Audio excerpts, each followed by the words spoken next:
आज मैं आप लोगों को एरिया इंक्लूडेड बाय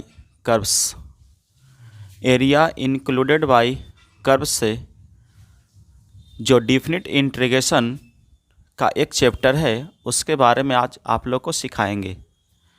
देखिएगा एरिया इंक्लूडेड बाय कर्व्स कैसे बनता है। एरिया इंक्लूडेड बाय कर्व से कैसे बनता है इसके बारे में जानेंगे। एक क्वेश्चन हम डायरेक्ट हम क्वेश्चन से लेकर चलते हैं कैसे बनाया जाता है। ऐसे अक्सर लोग इसको में गड़बड़ खाते हैं। लोग बोलते हैं, हर एक विद्यार्थी, लगभग बहुत से विद्यार्थी हैं ऐसे जो बोलते हैं कि हमको एरिया इंक्लूडेड बाय कर्व समझ में नहीं आता है, इसका फिगर ही नहीं बनाने आता है। तो याद रखिएगा, एरिया इंक्लूडेड बाय कर्व का जब तक फिगर आपसे नहीं बन पाएगा, आंसर आपका सुटेबल नहीं बन पाएगा। क्या? एरिया इंक्लूडेड बाय कर्व का जब तक फिगर आप सही से नहीं बना पाइएगा, एग्ज़ाम में भी आपको फिगर बनाना पड़ेगा, तभी टोटल मार्क्स मिल पाएंगे। इसके लिए आपको फिगर बहुत ज़रूरी है। फिगर यदि आप बना लेते हैं तो एरिया इंक्लूडेड बाय कर्व बहुत आसान हो जाता है। जैसे में क्वेश्चन आपको हम बताते हैं। एक क्वेश्चन दिया हुआ है कि find the area of the circle of radius. क्या है question? Find the area of the circle, find the area of the circle, find the area of the circle of radius a, of radius a. एक question ऐसे दे देगा, या इसी question को ऐसे कर सकते हैं, find the area of the circle x square plus y square is equal to a square. दोनों क्वेश्चन एक ही है, दोनों क्वेश्चन में कोई फ़र्क नहीं है। इसमें आपको एक रेडियस दे दिया है, रेडियस कह रहा है ए है, तो यहाँ भी रेडियस दिया हुआ है क्या? ए। जो इक्वेशन हम जानते हैं, आपको बताया गया होगा कि इक्वेशन ऑफ द सर्कल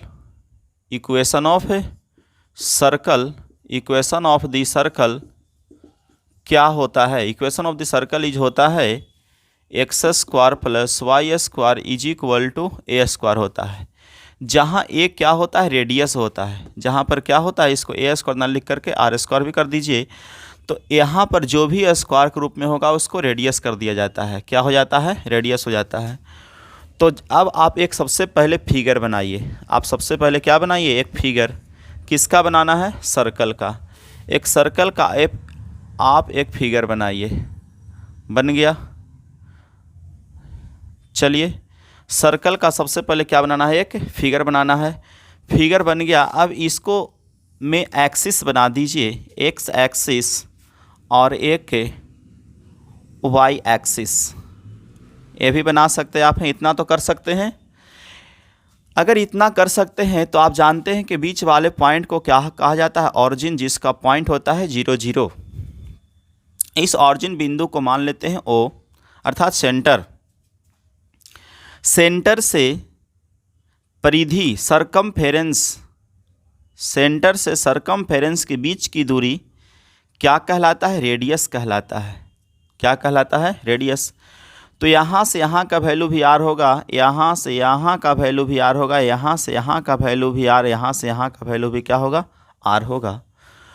भले यहाँ से यहाँ का वैल्यू प्लस में होता है, इधर प्लस में होता है, इधर माइनस में होता है, इधर माइनस में होता है, जानते हैं आप। तो बताइएगा एक कोऑर्डिनेट पॉइंट कितना होगा? एक कोऑर्डिनेट पॉइंट मान लेते हैं, कोऑर्डिनेट पॉइंट को ए, तो एक कोऑर्डिनेट पॉइंट आपका क्या हो जाएगा?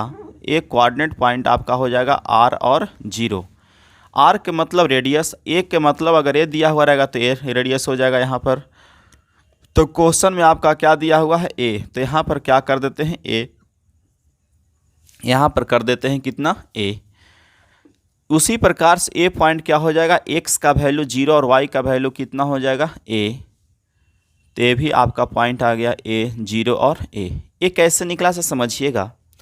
यहाँ पर 2 पॉइंट पुट करेंगे, एक बार एक्स का वैल्यू 0 पुट करेंगे और एक बार किसका वैल्यू? वाई का वैल्यू। वो कैसे? तो सबसे पहले एक डायग्राम बनाएंगे। क्या बनाएंगे? डायग्राम बनाएंगे। एक देखिएगा एक्स और वाई का जो कोऑर्डिनेट बना ए और एक बिंदु बी बना, उसको बनाने के लिए कैसे इस्तेमाल करेंगे, तो एक एक्स वैल्यू रखिए यहाँ और एक वैल्यू रखिए यहाँ, एक्स और एक वाई। एक बार एक्स का वैल्यू 0 पुट कर देते हैं तो वाई का वैल्यू कितना आएगा, ओनली फॉर ए आएगा। किसके लिए, इक्वेशन ऑफ इसके लिए, x square plus y square हमारा क्वेश्चन है। ये तो हम बता रहे थे आपका। तो अगला बार में y का वैल्यू 0 पुट करते हैं तो x का वैल्यू कितना आएगा, a आएगा। ओके, जो प्लस और माइनस दोनों में आ सकता है। अब आप देखिएगा एक पॉइंट आपका क्या निकल गया, x बराबर 0 तो y बराबर कितना a, x बराबर 0 तो y बराबर a, एक वैल्यू आ गया y बराबर 0 तो x बराबर कितना a, पॉइंट निकल गया ना। तो अब आप बता सकते हैं कि इसका एरिया कौन निकालना होगा, तो जितना भाग का घिरा हुआ क्षेत्रफल है अर्थात एक भाग का क्षेत्रफल सबसे पहले निकालेंगे। कितना भाग का क्षेत्रफल, रेडियस के एक भाग का सर्कल का एक भाग का क्षेत्रफल निकालेंगे। कितना भाग का, एक भाग का। तो यदि एक भाग का क्षेत्रफल आप निकाल देते हैं, समझ रहे हैं, यदि एक भाग का क्षेत्रफल आप यदि निकाल देते हैं तो इसमें 4 से गुना कर देंगे तो चारों भाग का क्षेत्रफल निकल जाएगा, मतलब पूरा सर्कल का एरिया निकल जाएगा, पूरा सर्कल का एरिया निकल जाएगा। तो देखते हैं, तो एरिया क्या निकालना है, area included bye curve, area included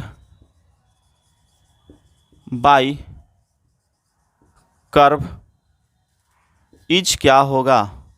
तो एरिया निकालने के लिए सबसे पहले आपको इंटीग्रेशन करना होगा और यहाँ पर आपको करना होगा y इंटू डी एक्स। क्या करना होगा, y इंटू डी एक्स। अब जो इक्वेशन दिया हुआ है वहाँ से y का वैल्यू निकाल लेना है। तो गिवन इक्वेशन क्या है, x square plus y square is equal to a square है ना। अब यहाँ से निकाल लेंगे y का वैल्यू, तो क्या होगा, a square minus x square, root square हटाएंगे क्या चढ़ेगा, रूट चढ़ जाएगा। यहाँ से x का वैल्यू, अब अपर और लोअर वैल्यू निकालना है, तो अपर वैल्यू x का हो जाता है a और लोअर वैल्यू कितना हो जाता है 0। x का अपर वैल्यू a और लोअर वैल्यू 0। कहाँ से चला है, देखिएगा यहाँ से यहाँ तक के एक भाग का क्षेत्रफल निकालते हैं। तो यहाँ से यहाँ तक एक भाग का क्षेत्रफल निकालने के लिए आप बताइएगा x का अपर वैल्यू कितना रहा a और लोअर वैल्यू कितना रहा है 0। अगर यहाँ से x का वैल्यू निकालते तो क्या हो जाता, ए स्क्वायर माइनस वाई स्क्वायर हो जाता। तब उस स्थिति में इसका अपर वैल्यू हो जाता a और लोअर वैल्यू क्या हो जाता 0। कि जैसे ही बना सकते हैं, कि इससे कोई फ़र्क पड़ने वाला नहीं है। अब इसको देखिएगा, अपर वैल्यू a हो गया, लोअर वैल्यू कितना हो गया 0 हो गया। और y का वैल्यू बताइएगा क्या निकाल चुके हैं, y का वैल्यू निकाले हैं ए स्क्वायर माइनस कितना एक्स स्क्वायर और इंटू डी एक्स है, डी एक्स को छोड़ देंगे। अब आप सभी जानते हैं कि root under a square minus x square का इंटीग्रेशन क्या होता है, आपको बताया गया होगा, क्योंकि इसको पहले पढ़ लेना है। Root under a square minus x square का इंटीग्रेशन क्या होता है, तो देखिएगा क्या होता है। से सबसे पहले होता है x/2, क्या होता है x/2 under root a square minus x square plus a square by 2 होता है। ए स्क्वायर बाई कितना होता है 2, साइन इनवर्स x/a होता है। अब इसका वैल्यू पुट करेंगे, अपर वैल्यू और लोअर वैल्यू, ठीक है। जानते हैं ना डेफिनेट इंटीग्रेशन निकालने के लिए, तो अपर वैल्यू a और लोअर वैल्यू 0। तो इसका इंटीग्रेशन होता है root under a square minus x square का इंटीग्रेशन होता है x/2 root under a square minus x square plus a square by 2 sine inverse x/a। तो देखिएगा x का वैल्यू क्या पुट करना है, पहली बार में a/2 अंडर रूट हो जाएगा ए स्क्वायर माइनस एक्स का वैल्यू a, तो ए स्क्वायर हो जाएगा प्लस ए स्क्वायर बाई 2 है ना, इनटू साइन इनवर्स x का वैल्यू a बाई a हो जाएगा। अब की क्या होता है, लोअर वैल्यू के लिए 0 माइनस होता है और लोअर वैल्यू क्या है, 0 है, तो x का value 0/2 under root a square minus 0 के square plus a square by 2 sine inverse 0/a, ये आपका वैल्यू आ गया। अब इसको आगे ऑपरेशन कीजिएगा तो देखिएगा a क्या होगा, a/2 ए स्क्वायर में से ए स्क्वायर चला जाएगा, क्या बचेगा 0। a क्या होगा a square by 2 sine inverse a से a कट जाएगा, क्या बचेगा 1 माइनस ई 0 हो जाएगा, माइनस प्लस माइनस होगा, ए स्क्वायर बाई 2 होगा, साइन इन्वर्स क्या हो जाएगा 0/a का वैल्यू कितना 0 हो गया ना। अब आगे इसका ऑपरेशन करते हैं, इसे देखिएगा a square by 2 sine inverse 1, a square by 2 sine inverse 1 का वैल्यू बता सकते हैं क्या होगा से, साइन इन्वर्स 1 है तो किसका वैल्यू होता है 90 डिग्री का, याद रखिएगा। तो इसका क्या हो जाएगा π/2 minus a square by 2 sine 0 किसका होता है 0 का होता है, 0 का वैल्यू क्या होता है 0 डिग्री, तो ये 0 हो गया। अर्थात आपका क्या आ गया पाई ए स्क्वायर बाई 4 आया, क्या आया पाई ए स्क्वायर बाई 4। ये एक भाग का क्षेत्रफल निकला। अब आपका पूरा सर्कल का क्षेत्रफल निकालना है, इसलिए निकालना है एरिया, क्या निकालना है area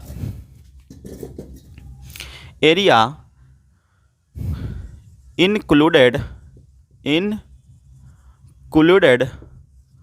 by the circles is equal to क्या हो जाएगा 4 इंटू चारों भाग का, एक भाग का निकल गया इतना, तो चारों भाग का पूरा एरिया का क्षेत्रफल निकालना है। किसका निकालना, पूरा एरिया निकालना, पूरा क्षेत्रफल निकालना, किसका सर्कल का निकालना है। तो area included by the circle का क्या हो जाएगा 4 into pi a square by 4, पाई से पाई कैंसिल हो जाएगा, क्या बच जाएगा पाई ए स्क्वायर बचेगा ना, क्या बचेगा पाई ए स्क्वायर।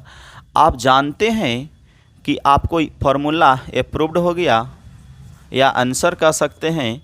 आप जानते हैं कि एरिया ऑफ सर्कल क्या होता है, पहले से ही बच्चे 7th क्लास से ही पढ़ते आ रहे होंगे आप कि एरिया ऑफ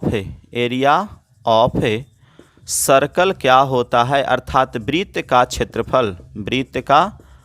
क्षेत्रफल क्या होता है, तो पाई आर स्क्वायर होता है, जहां आर क्या है त्रिज्या है। तो आया ना, कहाँ से आया, तो पहले याद किए होंगे। अब आपको प्रूफ करने के लिए मिल गया कि पाई ए स्क्वायर कहाँ से होता है, वृत्त का क्षेत्रफल। तो आपको समझ में आ गया होगा कि वृत्त का क्षेत्रफल क्या होता है पाई a square, pi are square कहाँ से होता है, यहाँ से होता होगा। इस वीडियो को आप एक बार नहीं बार बार देखिए, आपको समझ में आ जाएगा कि कैसे ग्राफ बनता है, कैसे ग्राफ नहीं बनता है। और भी क्वेश्चन देते हैं आपको, यदि आप चाहते हैं तो इसको और क्वेश्चन एक देते हैं, देखिए बनाइएगा।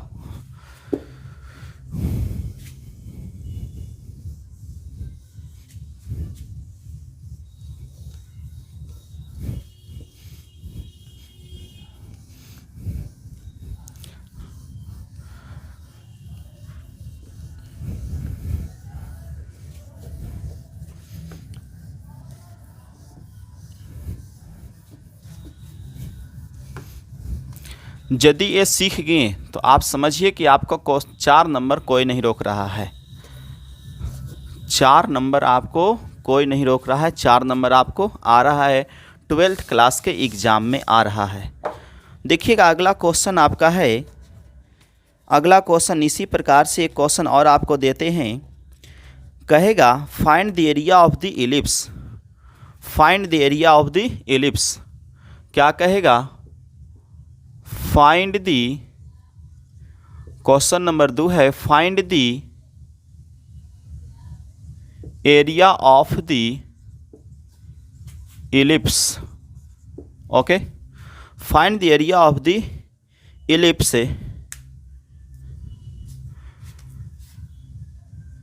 X square by a square plus y square by b square is equal to 1, है ना।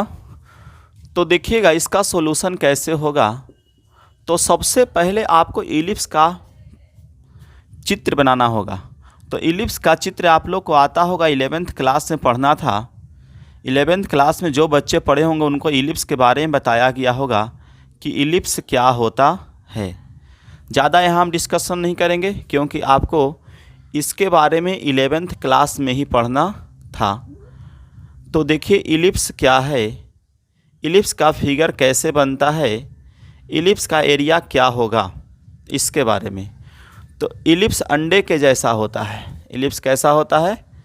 अंडे के जैसा होता है। इसमें भी दो कोऑर्डिनेट बनाइए, इसमें भी दो कोऑर्डिनेट मतलब एक्सिस बनाइए, एक्स एक्सिस और एक बना दीजिए वाई एक्सिस। यहाँ पर देखिएगा एक्स का वैल्यू कह रहा है ए, तो ये एक्स एक्सिस है और एक कौन सा एक्सिस है? वाई एक्सिस है। तो एक्स एक्सिस के लिए यहाँ से यहाँ का जो वैल्यू होगा ये ए और 0 होगा। क्या होगा? ए और 0। यहाँ पर बी है वाई के लिए, तो इस पॉइंट को आपको कर देना होगा क्या? 0 और बी। इधर में आपको करना होगा माइनस ए और 0, यहाँ पर करना होगा 0 और माइनस बी। समझ गए होंगे। तो जहाँ भी ऐसा क्वेश्चन रहेगा, जैसे मिलिप्स का और भी क्वेश्चन रह सकता है, x square by 2k square plus y square by 3k square is equal to 1। तो इलिप्स जब भी बनाइएगा तो इस प्रकार से बनाने के बाद ए का वैल्यू इस पॉइंट को क्या मानना है? तो 2 और 0। ए पॉइंट क्या होगा? 0 और 3। समझ गए ना। इसी प्रकार से जैसे आप बना सकते हैं। फिगर आप बना लिए इलिप्स का फिगर बना लिए, सर्कल का फिगर बना लिए, सीख गए होंगे।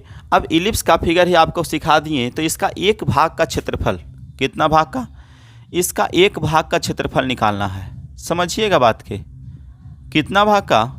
एक भाग का क्षेत्रफल निकालना है। तो कैसे बनेगा? एक भाग का निकल जाएगा तो 4 से गुना कर देंगे तो बताइएगा चारों भाग का निकलेगा कि नहीं निकलेगा? निकल जाएगा ना, निकल जाएगा। तो लिखते हैं given equation of the ellipse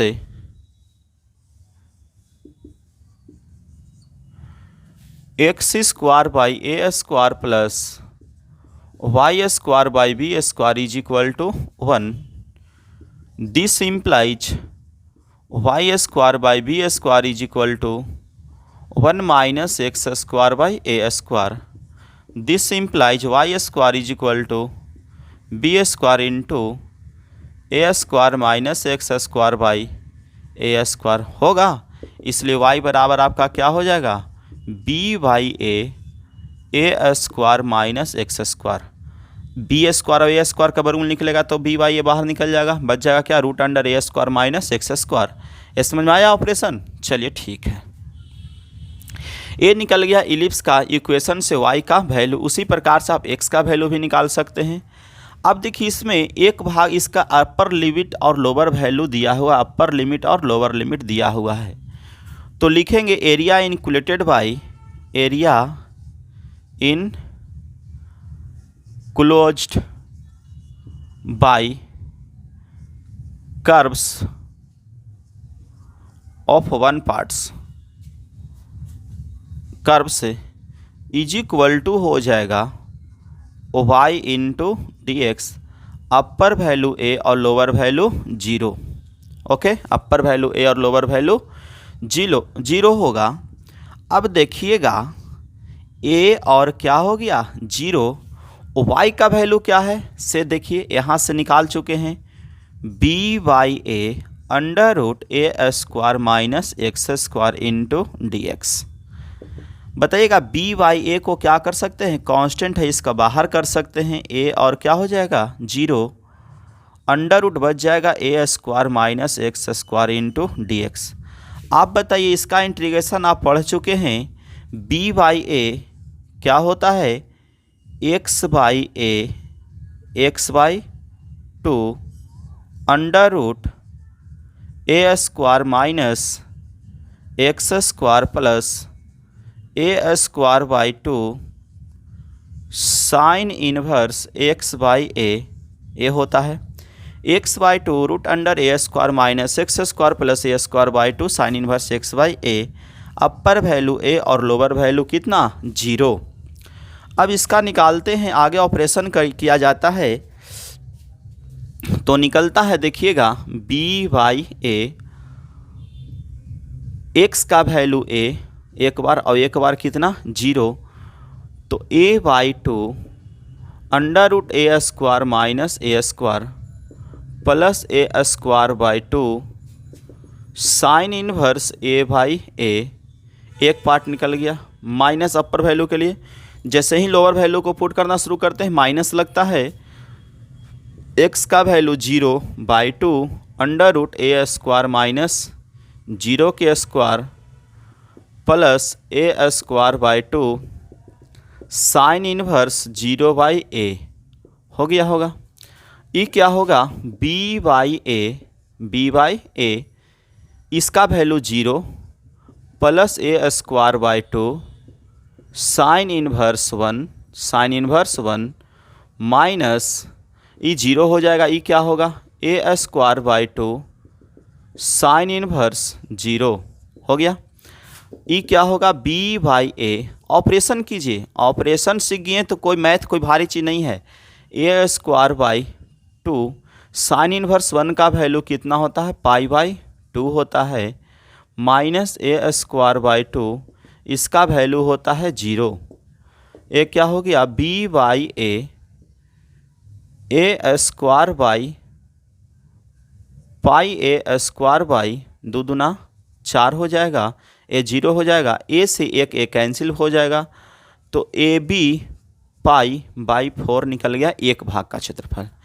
इसलिए टोटल एरिया ऑफ इलिप्स निकालेंगे, क्या निकालेंगे total included by total area of, अर्थात एरिया ऑफ क्या निकालेंगे area of ellipse, area of ellipse is equal to हो जाएगा 4 into a0 y into d x, अर्थात इसका वैल्यू निकाल दिए हैं ए बी पाई बाई 4 से 4 कैंसिल हो जाएगा, क्या बच जाएगा ए बी पाई या पाई ए बी, क्या लिख सकते हैं पाई ए बी या ए बी पाई। आपका क्या हो जाएगा एरिया जब भी निकाला जाता है तो स्क्वायर यूनिट में, किस यूनिट में स्क्वायर यूनिट में आंसर लिखिएगा। ये आपका क्या हो गया आंसर हो गया। तो समझ में आ गया होगा कि कैसे निकलता है। तो इसको वीडियो को एक बार नहीं बार बार इसको पीछे करके आगे करके पीछे करके इसको देखा जाए, जहाँ पर समझ नहीं आता वहीं पर जाइए और पीछे कीजिए और देखिए, आपको समझ में ज़रूरी आ जाएगा। एक बार नहीं कई बार इसको देखिए, आपको ज़रूर समझ में आएगा।